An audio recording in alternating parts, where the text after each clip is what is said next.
ஓம் கணபதியே நமக. ஓம் முருகப்பெருமானே நமக. ஓம் ஆஞ்சநேயா நமக. ஓம் நரசிம்மனே நமக. ஓம் குலதெய்வம் பால் முனீஸ்வரரே நமக. ஓம் காலபைரவரே நமக. ஓம் சிவபெருமானே நமக. ஓம் அகோரகாளியே நமக. ஓம் பத்ரகாளியே நமக. ஓம் மகாகாளியே நமக. ஜெய் ஜெய் மகா அகோரகாளி, ஜெய் ஜெய் மகாபத்ரகாளி, जय जय महाकाली, जय जय श्री राम, जय जय श्री राम, जय जय श्री राम. ओम गुरुवे शरणम, ओम गुरुवे तुणை, ओम சிவபெருமான் சித்தரே நமக. ஓம் குதம்பை சித்தரே நமக. ஓம் நந்திச சித்தரே நமக. ஓம் அகோரிகள் சித்தரே நமக. அகோரா அகோரா அகோரா அகோரி சித்தர்களே வணக்கம். காளியம்மா தாயே, அம்மா எல்லாரையும் ஆசீர்வதிமா தாயே. காளியம்மா தாயே வணக்கங்க. நான் சென்னை சேத்துப்பட்டிலேருந்து ஸ்ரீ அகோரி நாமசெல்வம் பாபா குருஜி சாமியார் பேசுகிறேங்க. என்னுடைய மொபைல் நம்பர் 9940104330. இன்னொருடைய மொபைல் 9994130361. இன்னொரு மொபைல் நம்பர் 9962624066. இது என்னோடய மொபைல் நம்பருங்க. நீங்கள் ஃபோன் மூலயமா என்னை அழைக்கலாம். நீங்கள் ஃபோன் பண்ணால் கூட நான் நேரில் வருவேன். சரி, இப்போ ரொம்ப முக்கியமான விஷயத்தை நான் பேச போகிறேன் இந்த வீடியோவில். ஆன்மீக சம்மந்தப்பட்டமான விஷயந்தான். இந்த வீடியோவில் நான் உங்கள் எல்லார்கிட்டையும், ஆன்மீக பக்தர்கள்கிட்டையும், ஆன்மீக அன்பர்கள்கிட்டையும், ஆன்மீக சொந்தங்கள்கிட்டையும் நான் பகிர்ந்துக்கிறேன். அதுக்கு முன்னாடி பொது விஷயமாக ஒரு விஷயத்தை நான் பகிர்ந்துக்கிறேன். அதுக்கு முன்னாடி ஆன்மீகத்துக்கு முன்னாடி பொது விஷயத்தையும் நான் பகிர்ந்துக்கிறேன். எல்லாரும் வீட்டுக்கு வெளியில் மரம் நட்டு வைங்க, ரொம்ப நல்லது. வீட்டுக்கு ஒரு மரம் நட்டு வைங்க. அதே போல் தண்ணியை ரொம்ப சிக்கனமாக செலவு பண்ணுங்கள். மாணவ மாணவிகள் நல்லா படிங்க, படித்து வாழ்க்கையில் நல்லா முன்னேறுங்க. இதுதாங்க என்னுடைய கருத்து. சரி, இப்போ ஆன்மீக விஷயத்துக்கு நம்ம வருவோம். ரொம்ப ரொம்ப முக்கியமான விஷயம். எல்லாரும் நிறைய பேர் என்னை ஃபோன் பண்ணி கேட்டிருக்காங்க நான் சொல்லக்கூடிய விஷயத்த. நேர்லேயும் நான் ஆலயத்துக்கு செல்லும் போது, மற்ற இடத்துங்களுக்கு செல்லும் போது, சாமி இதை நீங்கள் சொல்லுங்கள், எங்களுக்கு சொல்லுங்கன்னு கேட்குறாங்க. நிறைய பேருக்கு இந்த டவுட் இருக்குது. முக்கியமான டவுட்டு இது. நிறைய பேருக்கு இந்த டவுட் இருக்குது. இந்த டவுட்டை நிறைய பேர் கேட்குறாங்க. சில பேர் தெரிஞ்சும் பண்ணுறாங்க, சில பேர் இந்த விஷயத்தை தெரியாமையும் பண்ணுறாங்க. அவர்களுக்காக தான் இந்த வீடியோ. நிறைய பேர் கேட்டதுனால இந்த வீடியோ நான் உங்களுக்கு நான் இந்த வீடியோவை பதிவு பண்ணுறேன். இந்த வீடியோவை நீங்கள் கண்டிப்பாக பாருங்கள். இப்போ குலதெய்வம் சம்மந்தப்பட்டது. குலதெய்வம் எல்லாருக்கும் ஒரு குலதெய்வம் இருக்கும். முனீஸ்வரன் இருக்கார், மதுரை வீரன் இருக்கார், கருப்பண்ணசாமி இருக்கார், மாட பெரியசாமி இருக்காங்க. நிறைய குலதெய்வ கோவில் இருக்குது. எல்லாரும் அந்த காலத்தில் குலதெய்வ வழிபாடு ரொம்ப ரொம்ப கடைபிடிச்ச. குலதெய்வ வழிபாடு தான் ரொம்ப பிரதானமாக எல்லா இடத்துலையும் இருக்குது. பொதுவாக கிராமத்தில் ரொம்ப அதிகம். நம்ம இங்கே சிட்டிலையும் இந்த இடத்துல சென்னையிலையும் நிறைய பேர் குலதெய்வ கோயிலெல்லாம் நிறைய இருக்குது. அந்த இடத்துக்கும் போய் வழிபாடு பண்ணுறாங்க. ஏன்னா கிராமத்துக்கு போக முடியாதுல்ல. வருஷத்தில் ஒரு முறை தான் கிராமத்து கோயிலுக்கு போய் குலதெய்வ வழிபாடு பண்ணோம். ஆனால் இங்கே சென்னையில் இருக்கிறவங்க நிறைய பேர் ஆலயம் இருக்கும்போது அந்த குலதெய்வத்துக்கும் போய் வணங்குறாங்க. அங்கேயும் போகும்போதும் இதே கருத்து தான். மற்ற கோயிலுக்கும் போகும்போதும் இதே கருத்து தான். பொது கருத்தாக தான் எல்லாம் வைக்கிறாங்க. ஆனால் எல்லாருக்குமே இந்த சந்தேகம் இருக்குது. என்ன சந்தேகம்னா, குலதெய்வ கோயிலுக்கு போயிட்டு வராங்கன்னா அவங்க என்ன சொல்கிறாங்கன்னா, சாமி இந்த மாதிரி குலதெய்வ கோயிலுக்கு நாங்கள் போயிட்டு வரோம், வீட்டில் குலதெய்வத்தோட படத்தை வச்சு நாங்கள் வீட்டில் வணங்குறோம், புரியுதுங்களா? இல்லை சிலையாக வச்சு கூட நாங்கள் வணங்குறோம். ஆனால் குலதெய்வமே நம்ம வீட்டுக்கு வரணும், அதுக்கு என்ன சாமி வழி உங்களுக்கு நீங்கள் சொல்லுங்கள் அப்படின்னு சொல்கிறாங்க. அப்போ சில பேர் என்ன பண்ணுறாங்கன்னா, நம்மளோட வாசப்படிக்கு உள் வாசப்படி, நிலைவாசல், வாசலுக்கு வெளியில் இருக்குது வாசப்படின்னு சொல்லுவோம். வாசக்காலில் கட்டுங்க அப்படின்னு நம்ம எது வந்தாலும் சொல்லுவோம், வாசப்படி சொல்லுவோம். வாசக்கு உள்ளக்கு இருக்கக்கூடிய விஷயம் என்னன்னு கேட்டிங்கன்னா, அது பேர் நிலைவாசல். அந்த நிலைவாசலில் தான் குலதெய்வத்தை நம்ம வர வைக்க முடியும்.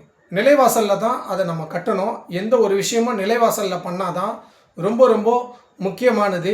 குலதெய்வ வழிபாட்டுக்கு ரொம்ப சிறந்தது. நம்ம பூஜை ரூம்லேயும் பண்ணலாம், படம் வச்சு பூஜை பண்ணி எல்லாமே பண்ணலாம்.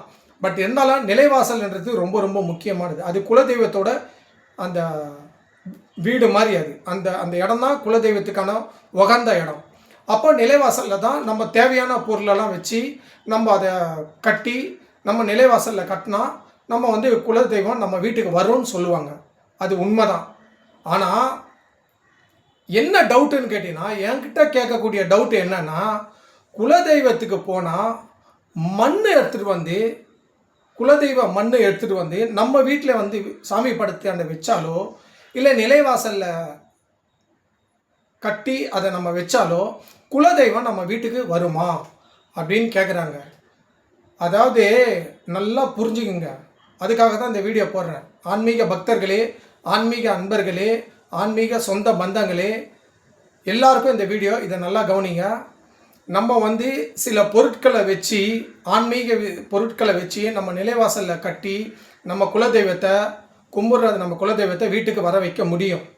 அதே போல் சாமி படத்தாண்டியே நம்ம சிலையை வச்சோ இல்லை படமும் வச்சோ நம்ம குலதெய்வத்தை வழிபட முடியும். ஆனால் மண் எடுத்துகிட்டு வந்து குலதெய்வத்தோட மண் அங்கே இங்கே நம்ம கும்பிட்டு இருக்கோமோ வழிபாடு பண்ணுறோமோ அந்த மண்ணை எடுத்துகிட்டு வந்து வீட்டுக்கு எடுத்துகிட்டு வந்து வச்சு நம்ம வணங்கலாமா? அந்த மண்ணை கொண்டு வந்து நிலைவாசல்லையோ இல்லை சாமி படத்தாண்டையோ வச்சு நம்ம வந்து குலதெய்வத்தை வணங்கலாமா? வணங்கினா தெய்வம் குலதெய்வம் நம்ம வீட்டுக்குள்ளே வருமா அப்படின்னு அந்த மண் சம்மந்தப்பட்டமா கேட்குறாங்க. எல்லாருக்கும் நான் சொல்கிறேன், தயவுசெய்து இதை புரிஞ்சுக்குங்க. நிறைய பேருக்கு இந்த விஷயம் தெரியல. எக்காரணத்தை கொண்டும் குலதெய்வத்து கோயிலுக்கு நீங்கள் போங்க. அங்கே குலதெய்வத்துக்கு நீங்கள் வழிபடக்கூடிய விஷயங்கள் எதுவாக இருந்தாலும் அந்த குலதெய்வத்து கோயிலில் வச்சு வழிபாடு பண்ணுங்கள். அது பலி கொடுக்குறதா இருந்தாலும் சரி, இல்லை பலி இல்லாமல் வழிபட்டாலும், பொங்கல் வச்சு வழிபட்டாலும் சரி, இல்லை நீங்கள் பலி கொடுத்து ஆடு கோழி கொடுத்து குலதெய்வத்தை வழிபட்டாலும் சரி, அது அங்கேயே செய்யணும். புரியுதுங்களா? குலதெய்வ கோயிலில் போயிட்டு எக்காரணத்தை கொண்டும் குலதெய்வ மண்ணை கண்டிப்பாக வீட்டுக்கு கொண்டு வராதீங்க. குலதெய்வ காலில் வச்சு படத்தை கொண்டு வாங்க. புரியுதுங்களா? குலதெய்வத்துக்கு உள்ளேருந்து எலுமிச்சப்பழம், ஏதாவது பொருட்கள், ஆன்மீக சம்பந்தமான பொருட்கள் தெய்வம் காலில் வச்சு நீங்கள் வந்து வீட்டுக்கு கொண்டு வரலாம், நிலைவாசலில் கட்டலாம். ஆனால் எந்த சூழ்நிலையிலும் குலதெய்வத்தோட மண்ணை எடுத்துகிட்டு வந்து தயவு செய்து வீட்டில் நீங்கள் வைக்காதீங்க. இதை நான் ஆணித்தரமாக சொல்கிறேன். குலதெய்வ மண் வீட்டுக்கு கண்டிப்பாக வரவே கூடாது.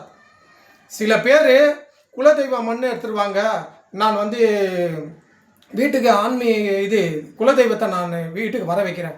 குலதெய்வ மண் எடுத்துகிட்டு வந்து வீட்டுக்குள்ளே வச்சா உண்மையாலுமே சொல்கிறேன், குலதெய்வம் வீட்டுக்கு வரும். நான் இல்லைன்னு சொல்லலை. புரியுதா? நான் சொல்கிற கருத்தை புரிஞ்சுங்க. குலதெய்வ மண் எடுத்துகிட்டு வந்து வீட்டுக்கு எடுத்துன்னு வந்து வச்சாலோ நிலைவாசலில் கட்டினாலோ குலதெய்வம் வரும், அது உண்மை. ஆனால் நான் சொல்லக்கூடிய விஷயம் என்னென்னா, குலதெய்வ மண்ணை எடுத்துகிட்டு வந்து வீட்டுக்குள்ளே எக்காரணத்தை கொண்டும் நிச்சயமாக மண் எடுத்துகிட்டு வந்து யாரும் வைக்காதீங்க. குலதெய்வ வழிபாடை அங்கேயே நீங்கள் பண்ணுங்கள். வீட்டுக்கு வந்து நீங்கள் எப்பவுமே குலதெய்வ வழிபாடு பண்ணுறத வீட்டுக்குள்ளே பண்ணுங்கள்.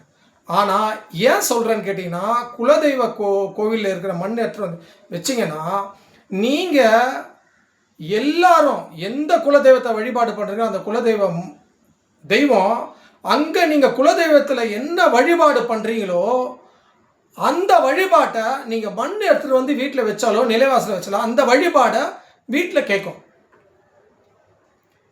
என்ன வந்து நீ ஆலயத்தில் வந்து வழிபாடு பண்ணுற, அது பலி கொடுத்து வழி பண்ணுறியோ பொங்கல் கொடுத்து வழி பண்ணுறியோ, அந்த வழிபாடை நீங்கள் மண் எடுத்துகிட்டு வந்தீங்கன்னா ரொம்ப ரொம்ப பவரானது. இந்த மண் சாதாரண விஷயம் இல்லை. பஞ்ச தத்துவத்தில் மண்ணுன்றது பூமி தான் மண் தான் பூமி. பஞ்சபூதங்களில் அது ஒரு தத்துவம். அந்த மண்ணை எடுத்துகிட்டு வந்து நீங்கள் வரும்போது ரொம்ப ஆக்ரோஷமாகவும் ரொம்ப சிவிராகவும் ரொம்ப வந்து வேகமாக குலதெய்வம் உள்ளே வரும். அப்போ உள்ளே வரும்போது நீங்கள் கோவிலில் என்ன வழிபாடு நீங்கள் பண்ணினீங்களோ, நீங்கள் குலதெய்வ கோயிலில் எந்த மாதிரி முறைகள் பின்பற்றினீங்களோ அந்த வழிபாடை வீட்டில் கேட்கும். நீ எப்படி என்னை கோயிலில் வழிபாடு பண்ணியோ அதே போல் நீ இங்கேயும் வீட்லேயும் எனக்கு அந்த வழிபாடை கொடுன்னு கேட்கும். ஏன்னா அதை நீங்கள் வீட்டில் செய்ய முடியாது. புரியுதுங்களா? வீட்டில் வந்து செய்யணும்னா இதுக்குன்னு தனியாக ஒரு இடம் இருக்கணும், இல்லை ஒரு ஆலயமாக இருக்கணும் வீட்டில். அந்த மாதிரி இருந்தால் தான் அந்த வழிபாடை நம்ம செய்ய முடியும். கோவில்ன்றது அங்கே எல்லாரும் கூடுவாங்க.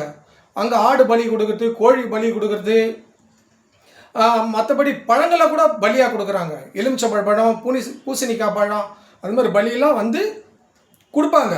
அப்போ அங்கே என்ன வழிபாடு இருக்கோ அந்த வழிபாடு கண்டிப்பாக வீட்லேயும் கேட்கும்.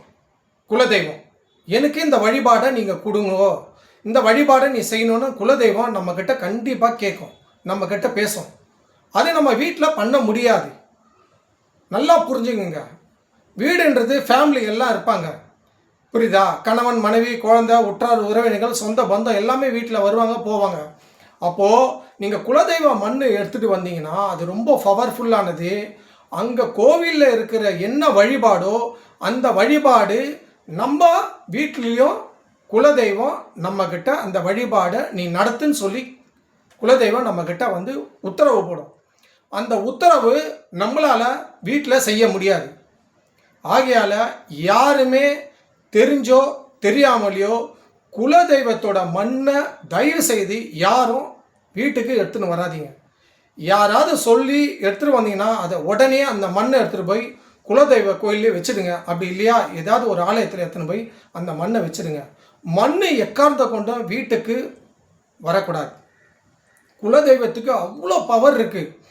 குலதெய்வ மண்ணை நிறைய பேர் எடுத்துகிட்டு வந்து வீட்டில் வைக்கிறாங்க. அது தயவுசெய்து அந்த தப்பை பண்ணாதீங்க. அது ரொம்ப விளைவுகளை உண்டாக்கும். புரியுதுங்களா? நீங்கள் அந்த வீட்டில் அந்த வழிபாடு தான் பண்ண முடியும். என்னால் எப்படி ஆலயத்தில் இருக்கிற குலதெய்வ கோயிலில் போய் நான் வழிபாடு பண்ண முடியும், அதை நான் வீட்டில் பண்ண முடியும்னு சொன்னால் நீங்கள் மண் எடுத்துகிட்டு வந்து வச்சு பண்ணுங்கள். ஆனால் பண்ண முடியாத பட்சத்தில் தயவு கூர்ந்து சொல்கிறேன், யாரும் குலதெய்வ மண்ணை எடுத்துகிட்டு வந்து நீங்கள் வீட்டில் வைக்காதீங்க. இது ஆன்மீக ரீதியாக நான் சொல்கிற கருத்து. இது உண்மை, பொய் கிடையாது. புரியுதா? சில பேர் வந்து பொய்யான தகவல்லாம் கொடுக்குறாங்க. ஆன்மீக ரீதியாக யூடியூப்பில் போடுறதோ இல்லை மற்ற விஷயங்கள்லாம் போனால் அவங்களுக்கு சொல்கிறதோ குலதெய்வ மண்ணை எடுத்துகிட்டு வரலாம், குலதெய்வ மண்ணை எடுத்துகிட்டு வந்து இங்கே பண்ணலாம் அப்படின்ற அதெல்லாம் வந்து பண்ணாதீங்க. நான் சொல்கிறத நீங்கள் கேளுங்க. புரியுதுங்களா? என்னோட அனுபவத்தில் சொல்கிறேன். குலதெய்வத்தை கோவிலில் வழிபாடு பண்ணுங்கள், இல்லை உங்கள் கிராமத்தில் போயிட்டு வருஷத்துக்கு ஒரு முறை வழிபாடு பண்ணுங்கள், வீட்டில் வழிபாடு பண்ணுங்கள், எல்லாம் செய்யுங்க. அது தப்பு இல்லை. ஆனால் குலதெய்வ மண்ணை எக்காரணத்தை கொண்டும் வீட்டில் எடுத்துன்னு வந்து யாரும் வைக்காதீங்க. குலதெய்வமாக நீங்கள் வீட்டில் வழிபாடு பண்ணுங்கள். குலதெய்வ மண்ணை நீங்கள் கொண்டு வராதீங்க. கொண்டு வந்தீங்கன்னா அந்த குலதெய்வம் கண்டிப்பாக உங்களுக்கு என்னென்ன அது அந்த தெய்வத்துக்கு தேவையோ அதை கண்டிப்பாக உங்களிடத்துல உத்தரவு கேட்கும். அதை கண்டிப்பாக நீங்கள் பண்ணி ஆகணும். அதை பண்ண முடியலன்னா கோபத்துக்கு ஆளாவீங்க. குலதெய்வத்தோட கோபத்துக்கு நீங்கள் ஆளாவாதீங்க. அதனால் யாரும் குலதெய்வ மண்ணை எக்காரணத்தை கொண்டு வீட்டுக்கு எடுத்துகிட்டு வராதீங்க. அதுக்காக தான் இந்த வீடியோ போடுறேன். என்னுடைய பேச்சை கண்டிப்பாக நீங்கள் கேளுங்க. நான் உங்களுக்கு நன்மையை தான் சொல்லுவேன், தீங்கு சொல்ல மாட்டேன். நீங்கள் எல்லாத்தையும் எடுத்துகிட்டு வாங்கன்னு சொல்கிறேனே, மண் எடுத்துகிட்டு வாங்கன்னு நான் சொல்லக்கூடாதா? ஏன் சொல்ல மாட்டேன்றேன்? வேணாம், மண்ணெல்லாம் எடுத்துகிட்டு வராதிங்க. எக்காரணத்தை கொண்டு மண் எடுத்துகிட்டு வராதிங்க. சாதாரணமாக நீங்கள் தெய்வத்தை வணங்குங்க. மண்ணை எடுத்துகிட்டு வந்து வீட்டில் எடுத்து வந்து வைக்காதீங்க. அந்த நல்ல ஒரு கருத்துக்காக தான், ஒரு நல்ல ஒரு உங்களுக்கு ஒரு அறிவுரை சொல்கிறதுக்காக தான் அந்த வீடியோ போட்டிருக்கேன். நிச்சயமாக நான் சொல்கிறத கேளுங்க. மண் எக்காரணத்தை கொண்டு எடுத்துகிட்டு வராதிங்க. இதுதான் என்னுடைய ஆன்மீக ரீதியான கருத்து. சரி, வணக்கங்க. அடுத்ததாக குலதெய்வத்தை நிலைவாசலில் எப்படி வரவழைக்கணும் அப்படின்றது நான் அடுத்த வீடியோவில் போடுறேன். நீங்கள் விபரமாக கேளுங்க. அதுபடி நீங்கள் செஞ்சீங்கன்னா குலதெய்வம் உங்கள் வீட்டுக்குள்ளே கண்டிப்பாக வரங்க. நன்றி, வணக்கம்.